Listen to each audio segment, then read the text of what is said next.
우리가 이제 고린도 후서 7장에 대해서 여러 시간 교제를 하게 되는데, 우리가 이제 7장 1절에서 그런즉 사랑하는 자들아, 이 약속을 가진 우리는, 그래서 이제 이 약속을 가진 우리는 했을 때, 이 약속이 무엇인가 했을 때, 우리가 이제 6장 16절에 나오는 우리는 우리 하나님의 성전과 우상이 어찌 일치가 되리요. 우리는 살아계신 하나님의 성전이라. 이와 같이 하나님께서 이르시되, 자, 우리는 살아계신 하나님의 성전이다. 그러면서 이제 내가 그들 가운데 거하며 두루 행하여 나는 그들이 하나님이 되고 그들은 나의 백성이 되리라. 자, 하나님께서, 살아계신 하나님께서 우리 안에 거하시게 되는, 그리고 이제 하나님은 우리의 왕이 되시고 우리는 그의 백성이 되고, 또 이제 18절에 나오는 그는 아버지가 되고 하나님 아버지가 되고 너희는 자녀가 되리라. 이 약속을 가진 우리는, 그러니까 이거는 이 약속을 약속 안에 있는 너희는 이렇게 할 수 있습니다.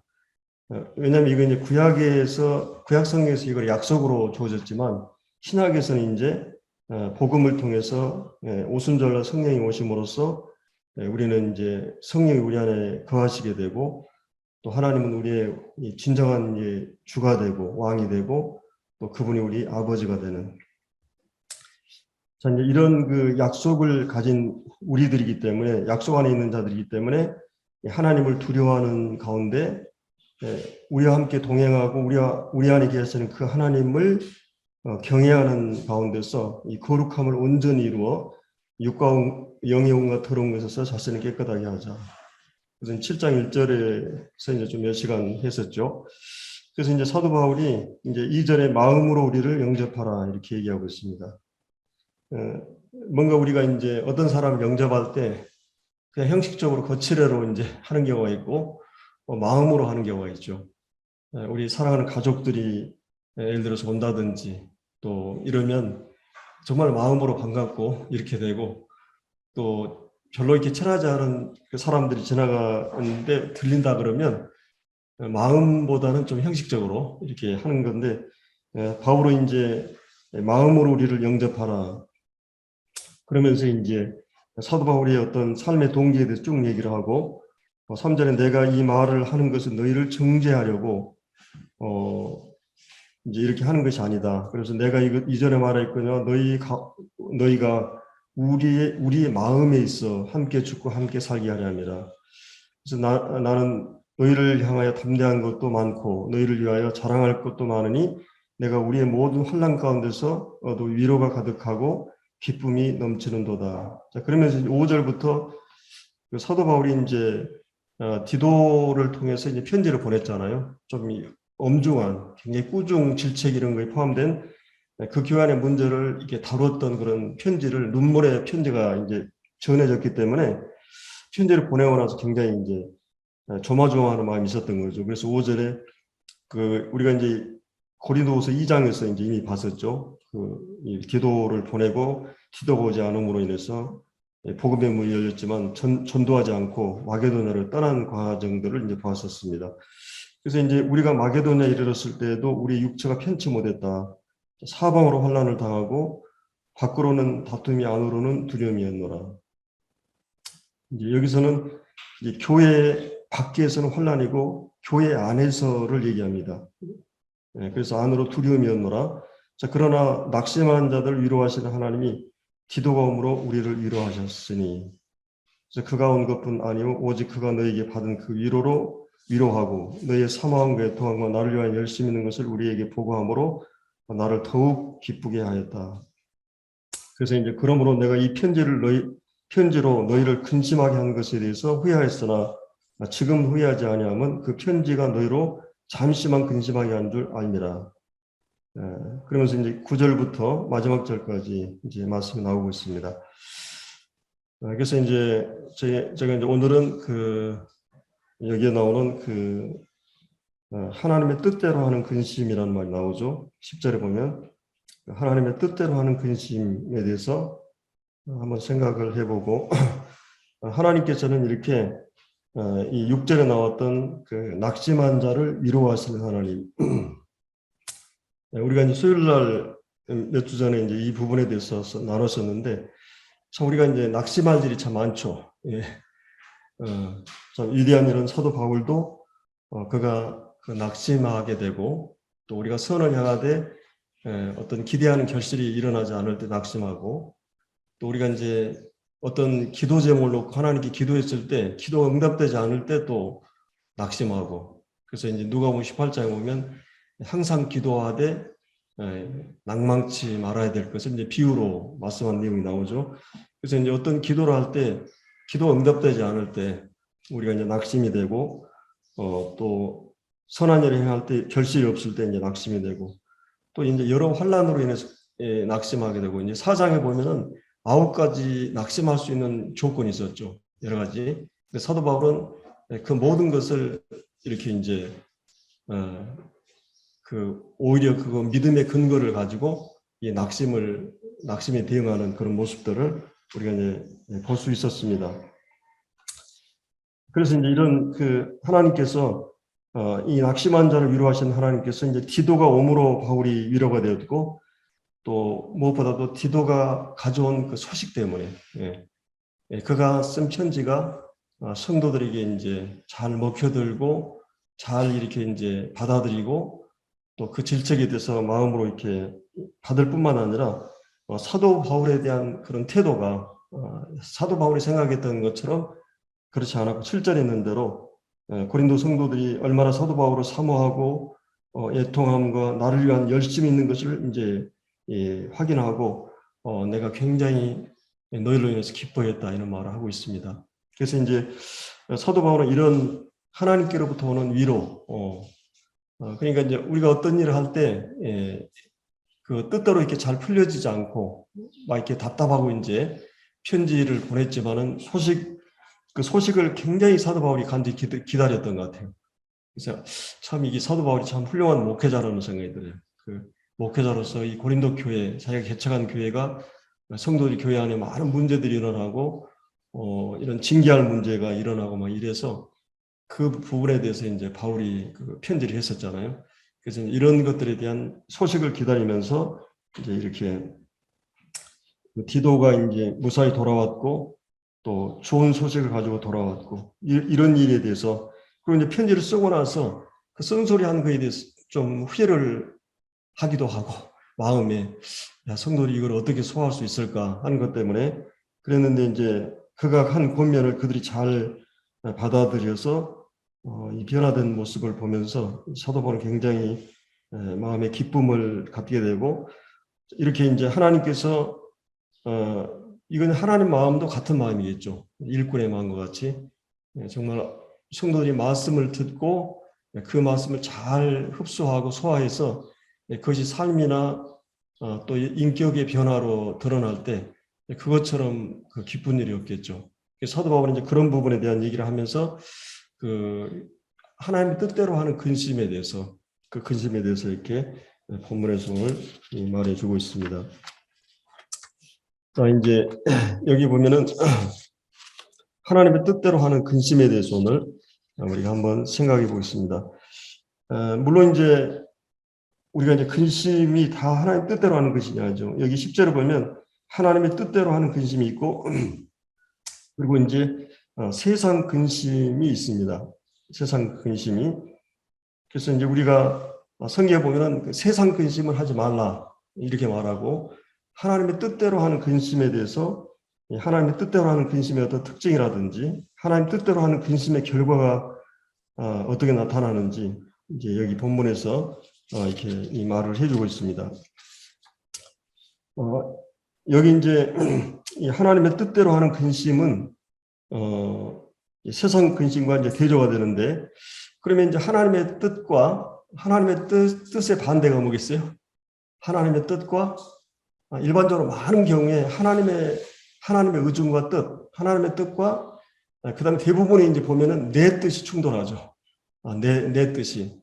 어떻게 보면 이제 주님께서도 겟세마네 동산에서 어떻게 보면은 마지막 그 하나님 앞에서 하나님의 뜻 앞에 자기를 복종시키죠. 너무나 이 잔이 고통의 잔이었기 때문에 그래서 이제 여기 하나님의 뜻대로 하는 근심에 대해서 얘기하고 있어요. 이건 다른 말로 하면 하나님의 뜻대로 하는 근심은 자기 뜻을 부정하는 거예요. 자기를 부정하고 결국 십자가는 다른 말로 하면 하나님의 뜻이거든요. 하나님의 뜻을 주님이 받아들이냐 거절하냐 문제인데 십자가로 지는 문제가 우리도 끊임없이 우리 삶에서 자기를 부인하고 십자가를 지라는 요구를 받고 있고 자기의 뜻과 하나님의 뜻이 끊임없이 충돌하기 때문에 자기를 부정하고 자기의 뜻을 내려놓고 하나님의 뜻 앞에 자기를 복종할 것을 이렇게 말씀하고 있습니다. 그래서 이제 하나님 뜻대로 하는 근심은 이제 한 세 가지 정도로 우리가 생각해 보면은 그 10절에 보면 하나님의 뜻대로 하는 근심은 후회할 것이 없는 구원에 이르게 한다.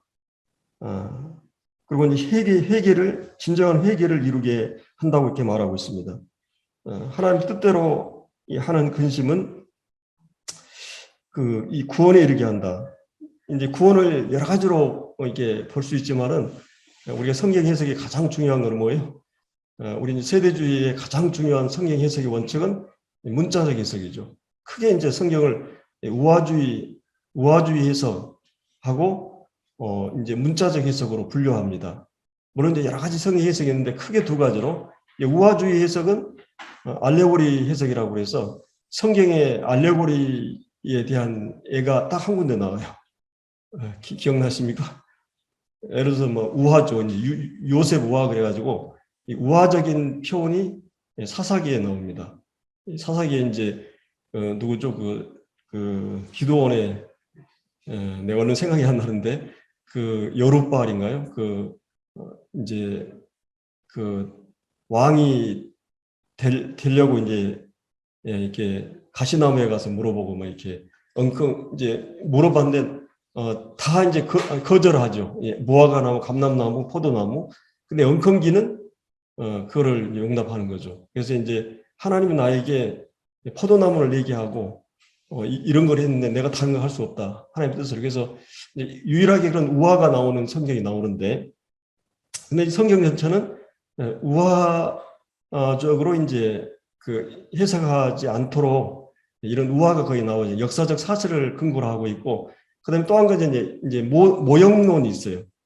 모형은 항상 역사적 사실을 바탕으로 주어지는 거죠. 성막이라든지 구체적인 역사적 사건을 들어서 신약의 예수님을 모형적으로 보여주고 있는 모형론적 해석하고, 그다음에 이제 영예도 지나치면 우화가 되고 이제 그러는데, 근데 이제 여기서 나오는 이제 가장 중요한 문자적 해석이 가장 중요한 게 뭐예요? 단어 그대로를 풀어한다는 말이 아니고 단어가 문맥 안에서 어떤 의미를 갖느냐가 중요해요.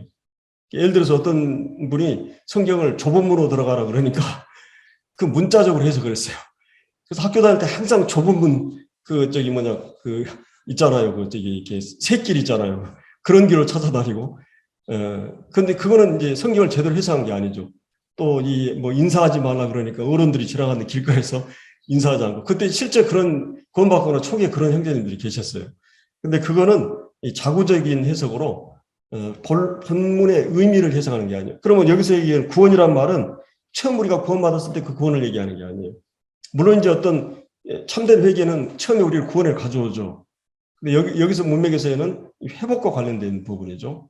어떤 경우는 건강과 관련된, 어떤 성화와 관련된, 영화와 관련된, 이 문맥에 따라서 의미가 다 달라져. 같은 단어지만.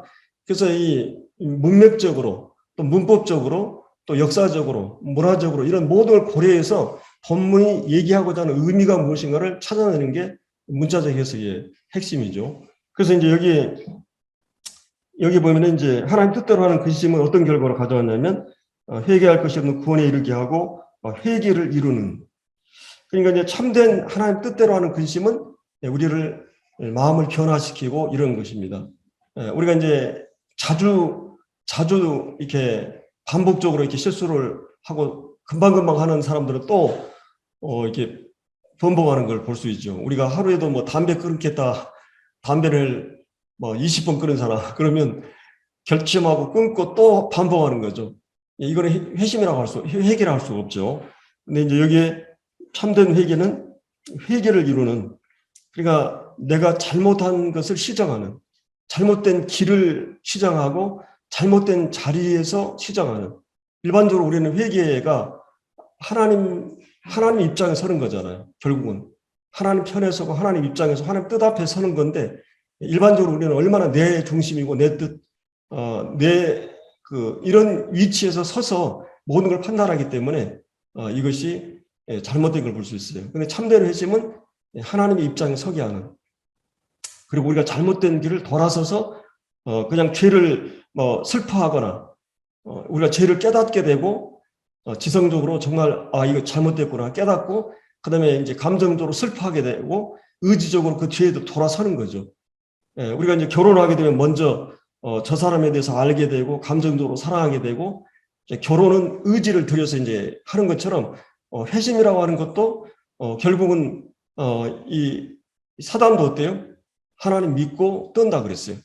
하나님에 대해서 알기도 하고 감정으로 떨기지 않지만 사단은 하나님께 복종하거나 순종하지 않아요. 이게 참된 회심은 복종을 가져오고 이렇게 우리가 언젠가 정유리 형제가 회심에 대해서 한번 자세히 설명한 적이 있죠. 그래서 참된 회심은 이런 변화를 가져오는, 그래서 이제 이 성경에도 보면 어떤 길은 사람 보기 바로나 필경 사막이리다. 이제 자기의 입장이나 길에 서서 판단하기 때문에, 그래서 이제 이사야 53장에 보면은 우리는 다 양 같아서 각기 제 길로 갔다. 각기 자기의 길을 갔잖아요. 근데 이제 에레미야에서도 우리가 이제 하나님 앞에서 두 가지 악을 행했는데 하나님을 버린 것과 또 자기를 위해서 웅덩이를 파는 것이다. 결국은 죄라고 하는 것은 하나님을 버리는 것, 하나님 인정하지 않는 것, 그리고 자기가 하나님 자리에 앉고 자기가 욕망하고 원하는 것을 이제 웅덩이를 파는데 터진 웅덩이라고 이렇게 말하고 있죠. 근데 우리가 잘 아는 베드로전서 2장에 나온 대로 친히 남의 아들 그 몸으로 우리 죄를 담당하셨다. 근데 이제 그 죄에 대해 죽고 의에 대해 살게 하라 함이라, 그러면서 이제 너희가 너희 영혼의 감독자에게 돌아왔다. 전에는 우리가 하나님 앞에서 그러니까 이제 우리 각기 제 길로 갔고 내 뜻대로 내 인생을 살아왔는데 하나님 안에서 우리가 제대로 영혼의 감독자에게 돌아온 것을 말하고 있습니다. 그래서 이제 이런 영적으로 이제 죄인이 회심하는 것도 그렇고 성도들 회심하는 것도 결국은 이제 우리가 잘 아는 이 가룟 유다는 자기가 죄를 깨닫고 슬퍼하기까지 했지만 그가 후회하고 회심을 하지 않았죠. 우리가 잘 아는 사울 왕도 그가 막 통곡하고 회심을 하지 돌아서기는 하는데 진정한 돌아섬이 아닌 후회로 끝나는 이제 이런 거를 볼 수가 있어서, 그러나 이제 우리가 잘 아는 베드로는 그가 분명히 유다보다 더 큰 죄를 범했지만은 그는 진정으로 돌아왔죠. 또 다윗 같은 경우도 그가 이렇게 우리아의 아내를 범하고 또 우리아를 죽이는 살인을 했지만은 나단 선지자가 이렇게 지적했을 때 그런 통곡하면서 하나님 앞에 이렇게 돌아서는 걸 볼 수 있습니다. 그래서 이제 이 하나님의 뜻대로 하는 근심은 우리를 이렇게 회개의 결과를 가져오는 이런 걸 볼 수 있어요.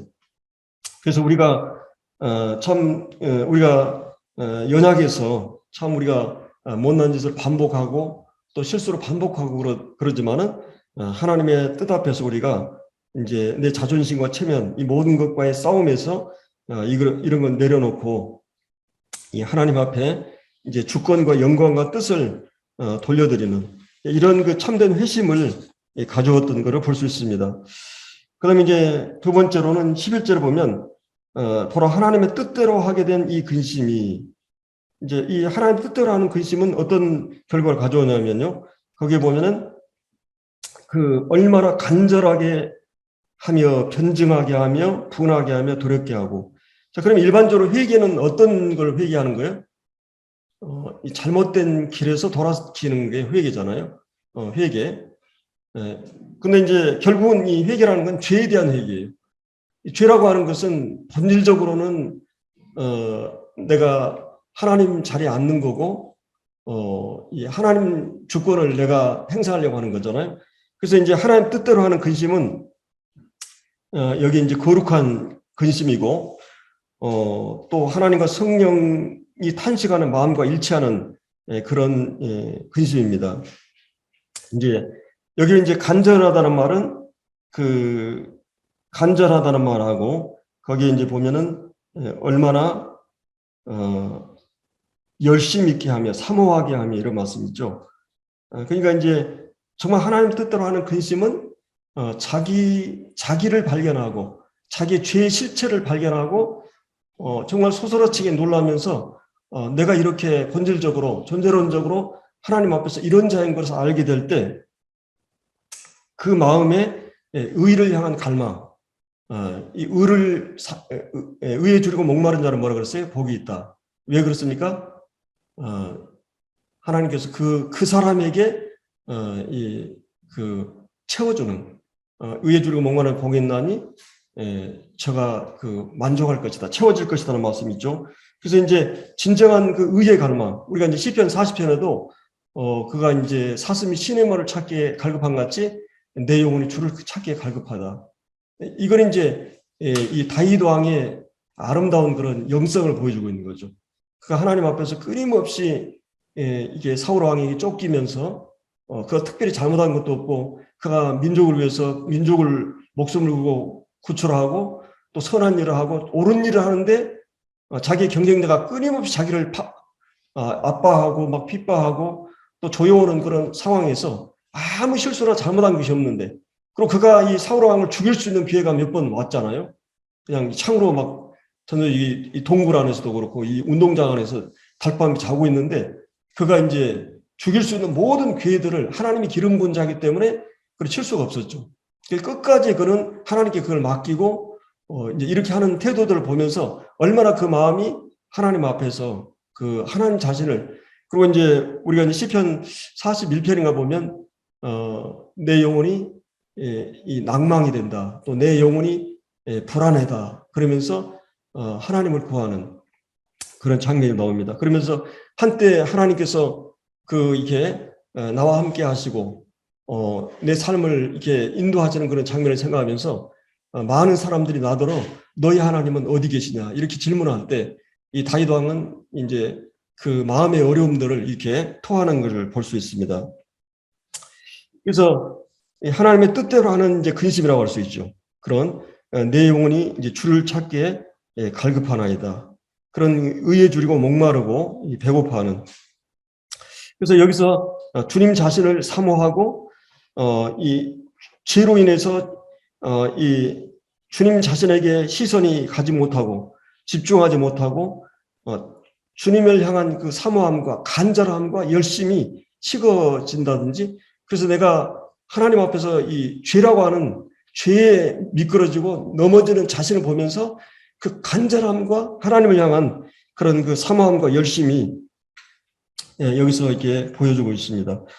그리고 이제 이 변명한다는 것은 그가 이제 끊임없이 이제 그 어떤 그 실수를 하게 되고 못난 짓을 반복하고 또 연약한 자신을 보면서 과연 나는 변화될 수 있는가, 이런 그런 자신에 대해서 자신이 잘못한 것에 대해서 하나님과 사람 앞에서 그걸 얘기하면서, 그리고 이제 그것 때문에 얼마나 나 자신의 못난 점 때문에 분노하고 내가 이렇게 연약한 점에 대해서 분노하는 그런 회개는 그런 것을 가져오게 됩니다. 그래서 이제 이 사도 바울이 그가 이제 이런 것을 얘기하는 것은 자기가 미치지 못한 그 현실 앞에서 그걸 변명하고 분해하고, 이것은 이제 그가 무관심과 태만의 반대가 이제 진지한 열심이죠. 이제 이 무관심과 태만의 반대쪽으로 움직이는, 그리고 이제 죄를 이제 사소하고 가볍게 쉽게 생각하는, 예사롭게 생각하는 그런 모든 것에서부터 이제 죄를 진지하게 사과하고 진지한 용서를 구하고 거룩한 분노를, 자기를 향한 분노를 일으키는 겁니다. 그래서 진실한 회개가 이 마음에서 일어날 때 이제 죄에 대한 이제 죄를 이제 두려워하게 되고 이제 하나님을 향한 경건함이 회복될 때 이런 걸 볼 수 있어요. 그래서 라오디아 교회가 영적으로 이제 잘못되었을 때 회개하라 그러면서 주님 뭐라 그랬어요? 열심을 내라. 하나님 자신에 대한, 우리가 하나님 자신을 알고 닮고 싶어하는 열심, 이 열심을 라오디아 교회에게 요구했던 걸 볼 수 있습니다. 우리가 이제 로마서 12장에서도 이렇게 이제 너희가 부지런하여 게으르지 말고 열심을 품고 주를 섬기라, 이런 말씀. 디모데 후서 1장에서도 내 은사를 불릴 듯하게 일으키라고 이렇게 말하는 걸 볼 수 있습니다. 그래서 이제 이런 자신이 하나님 앞에서 이 7장 1절에 얘기했던 대로 하나님을 두려워하는 가운데 거룩함을 온전히 이루어 육과 영의 온갖 더러운 것을 자신을 깨끗하게 하는 그 부분에 대해서 사도 바울이 이제 얘기하고 있는 것이요. 그래서 이제 이런 그 하나님 앞에서 이 진정한 회심은 죄에 대한 그런 태도, 하나님에 대한 태도가 완전히 달라지는 걸 볼 수 있어요. 죄에 대해서 민감하게 되고 또 죄를 멀리하게 되고 그다음에 이제 그뿐만 아니라 하나님 자신에 대해서 집중하게 되고 어떻게 보면 사랑이라는 표현도 그거죠. 사랑, 내 무상이 내 마음에 스며들게 되면 서서히 그것이 이제 내 마음을 장악하게 되고 하나님을 밀어내고 그것이 내 마음에 그것에 이제 집중하게 되고 계속 그것을 즐기고 그쪽으로 내 마음이 이제 빠져가는 걸 볼 수 있습니다. 근데 하나님을 내 중심에 두고 하나님 자신을 기뻐하고 즐거워하고 이제 이것이 이제 진정한 회심의 형태로 이렇게 이제 나타나는 걸 볼 수 있습니다. 그리고 이제 12절부터 마지막 절까지에서는 이제 회심의 그 하나님 뜻대로 하는 회심의 결과는 이제 그런즉 내가 너에게 쓴 것은 그 불의를 행하는 자, 이제 가해자죠. 이 불의를 행하는 자도 아니요, 또 불의를 당하는 자, 피해자, 불의를 행하는 자를 위한 것도 아니요. 이제 우리는 물론 어떤 잘못하고 잘하고 이런 문제, 이런 모든 걸 떠나서 사도 바울이 진정한 원하는 것은 오직 우리를 위한 너희의 간절함이 하나님 앞에서 너희에게 나타나게 하려 함이라. 이제 어떤 의미에서 보면은 이제 가끔 이제 제가 이제 이 아이들이 이제 막 자랄 때 서로 싸우잖아요. 자, 옳다 그러다 막 싸우는데 부모의 마음은 달라요.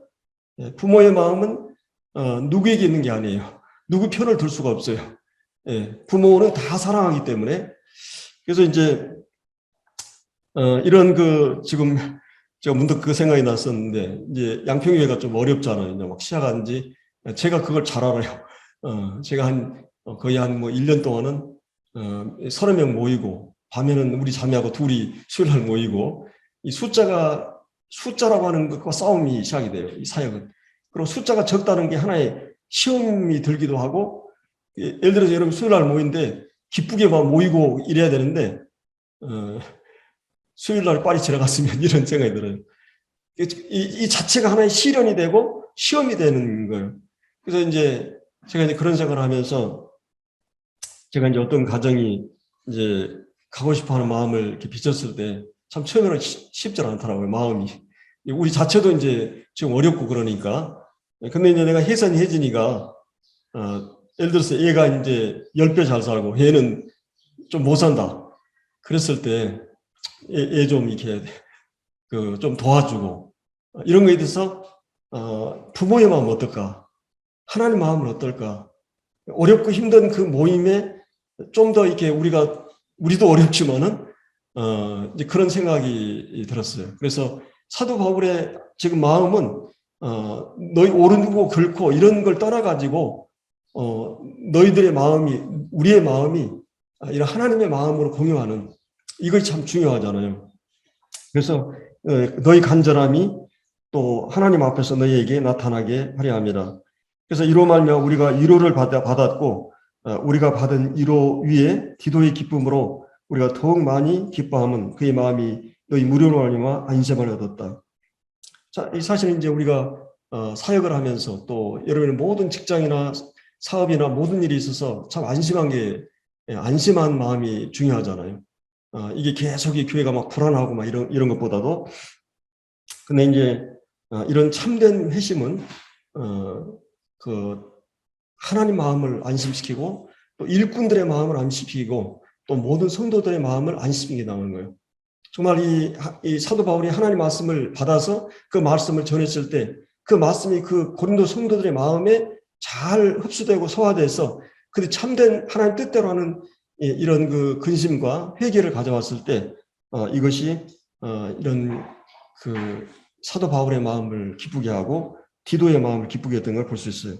그리고 14절에 내가 그에게 너희를 위하여 자랑한 것이 있더라도 부끄럽지 아니하니 우리가 너에게 이런 말이 다 참된 것 같이 디도의 앞에서 우리가 잘하는 것이 참되게 되었도다.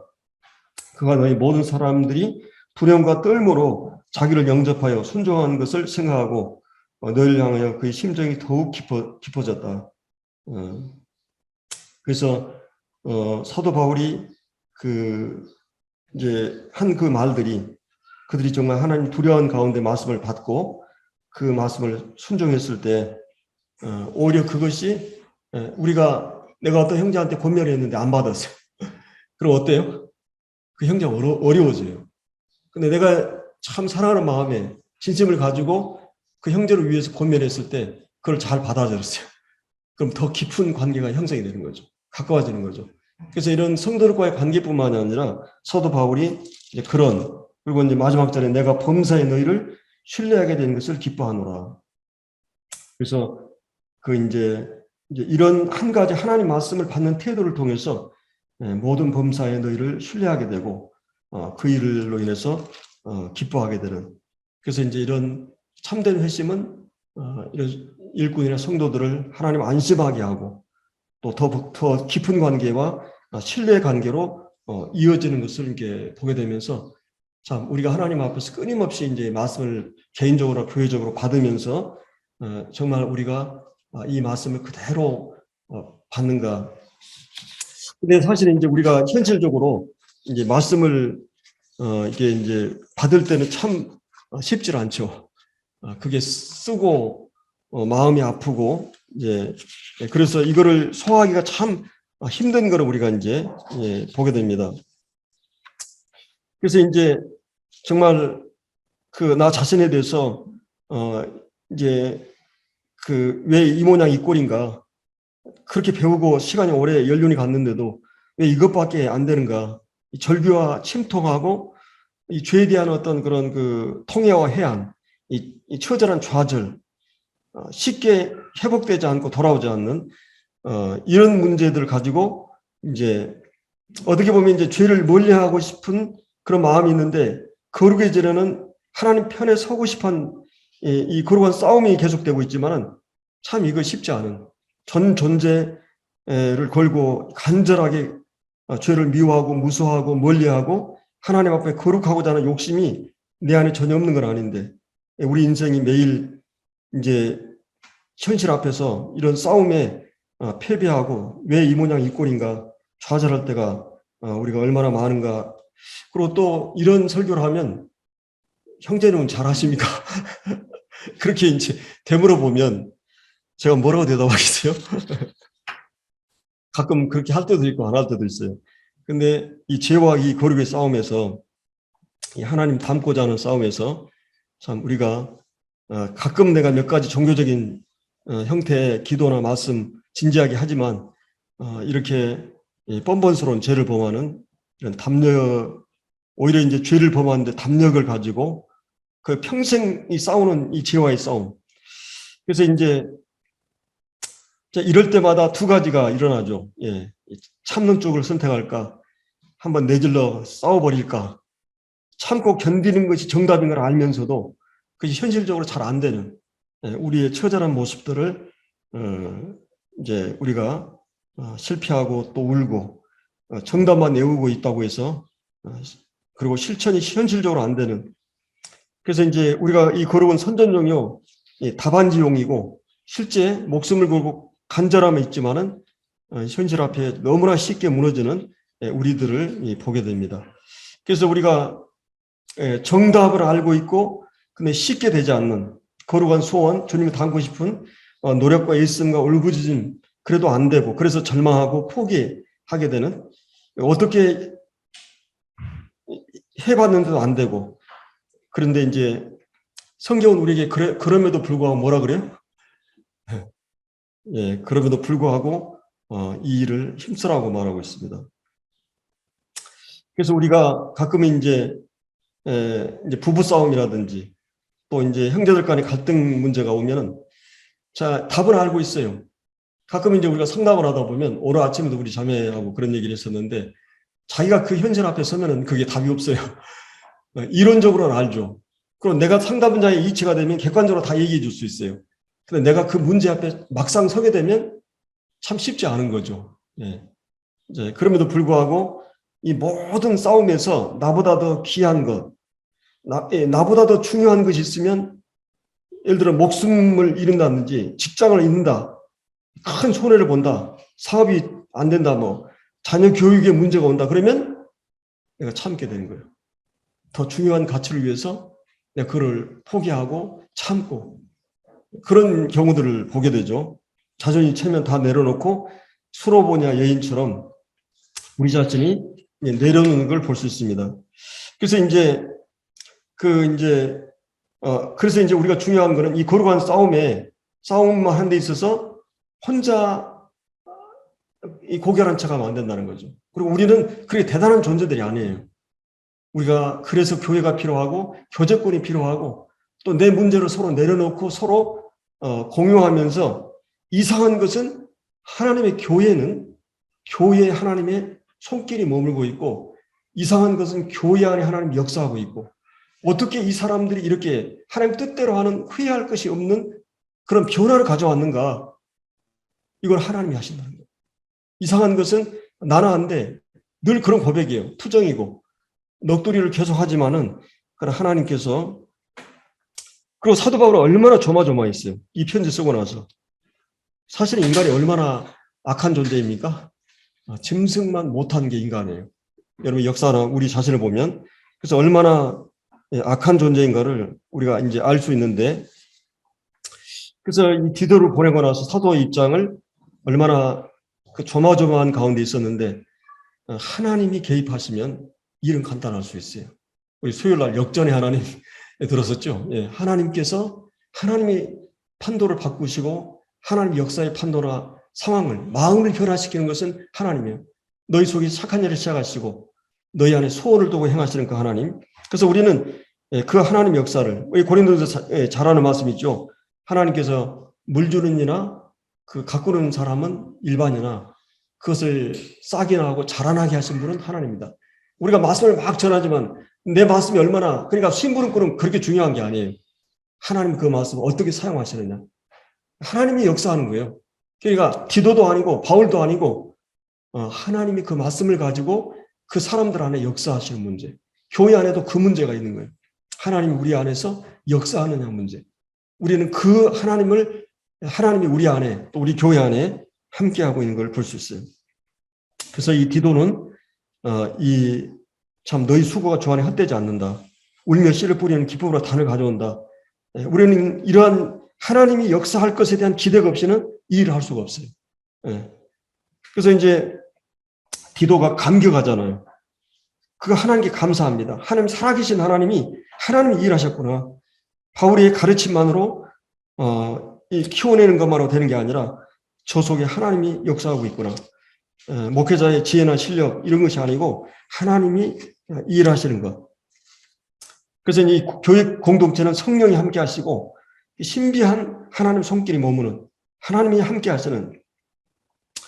그래서 이제 일꾼들은 이런 데서 보람을 느끼는 거예요. 하나님이 그 개인 안에 성령이 역사하고 그런 간증을 듣거나 그런 역사하심을 들을 때 그래서 이제 하나님이 맡기신 일을 변화시키고 하나님 우리를 통해서 생명과 긍휼과 은혜를 나타내시는 하나님 우리를 쓰고 계시는 이런 것에 대해서 감사가 있게 되는 것입니다.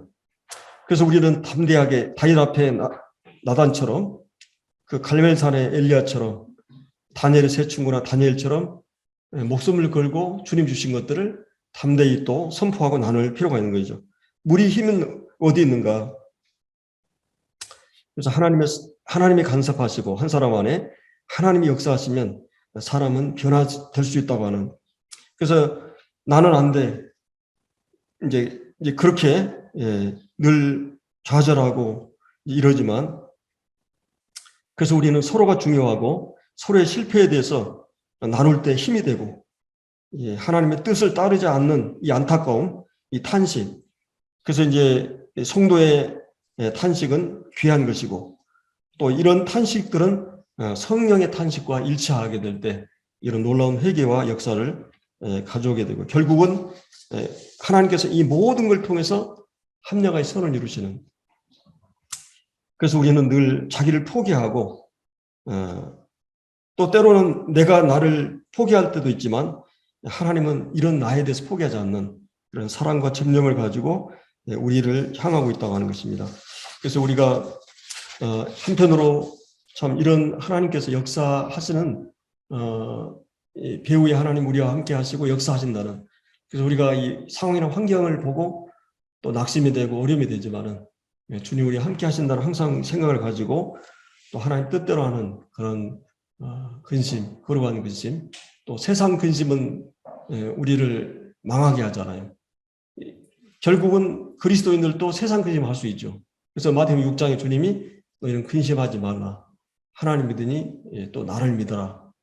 목숨을 위해서 먹는 문제 때문에 우리 대부분의 삶은 경제 문제잖아요. 먹는 문제, 옷 입는 문제, 주거하는 문제, 이거를 평생 하는데 주님께서 그 공중의 새를 봐라, 들의 백합화를 봐라.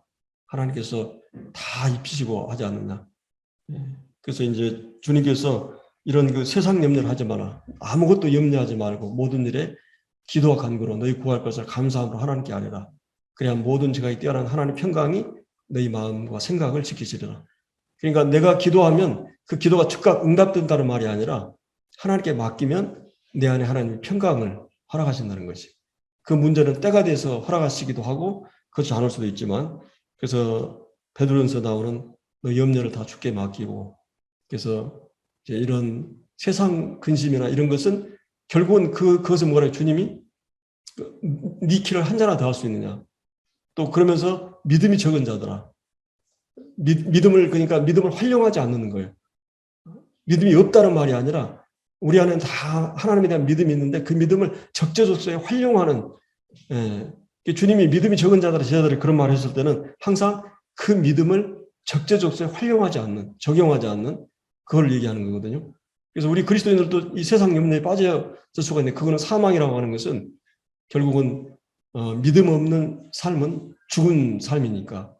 그래서 이제 우리가 하나님 뜻대로 하는 그러한 근심을 하고, 또 우리가 하나님 앞에서 또 교회적으로나 개인적으로 이런 그 문제들 앞에 주님 앞에 이런 진지한 그 회개를 하고, 또 주님께서 이런 자들 안에 그러니까 항상 성경의 역사는 그러잖아요.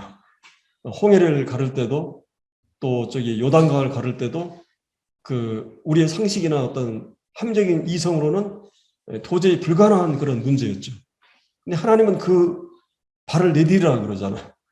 근데 제사장들이 발을 내디뎠을 때 이 강이 갈라지는 걸 볼 수 있어요. 그래서 때로 우리는 그 말씀을 붙들고 앞으로 나가야 될 때가 있는데 그때 하나님께 역사하시는 것을 보게 됩니다. 기도가 마치.